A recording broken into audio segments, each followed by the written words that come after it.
जल्दी से मेरा आखिरी सवाल सर कि आपने कहा कि शेख हसीना ने जो है वो पॉलिटिक्स ही छोड़ दिए, वो पॉलिटिक्स में ही नहीं है। हालांकि उनको सार्वजनिक रूप से अब तक नहीं देखा गया है जब से वो दंगे हुए और उसके बाद वो भारत आई।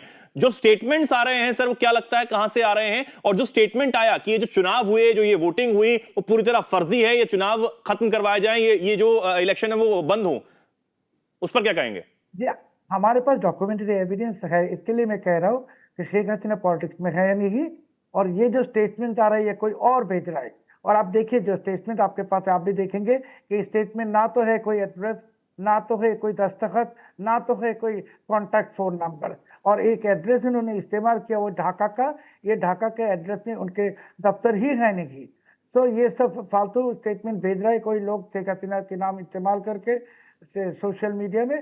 शेख हसीना अभी अवामी लीग में है नहीं, और अवामी लीग के लोग जो है वो भी जानते हैं कि पार्टी अभी कोई लीडर है नहीं।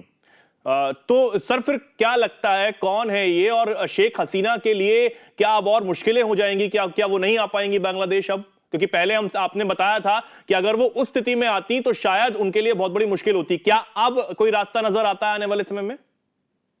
शेख हसीना जी नहीं आते अभी सीन में तो अवामी लीग बर्बाद हो जाएगा। और शेख हसीना जी उनके बेटी को रखा है सामने।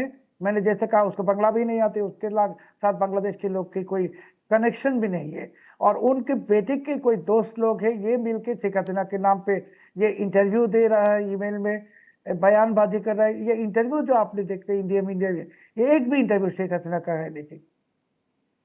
अब बांग्लादेश जाना चाहिए उन्हें?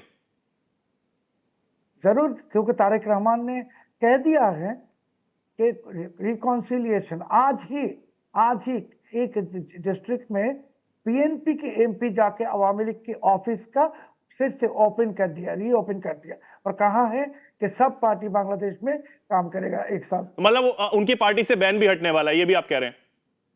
बैन हट जाएगा जरूर। ठीक है, ठीक है। बहुत बहुत शुक्रिया शोएब साहब हमारे साथ जुड़ने के लिए, अपना कीमती समय हमें देने के लिए, और बांग्लादेश से जुड़ी, वहां के चुनाव से जुड़ी, जो रिजल्ट वहां पर आया उससे जुड़ी इतनी अहम जानकारियां हम तक पहुंचाने के लिए बहुत बहुत धन्यवाद सर।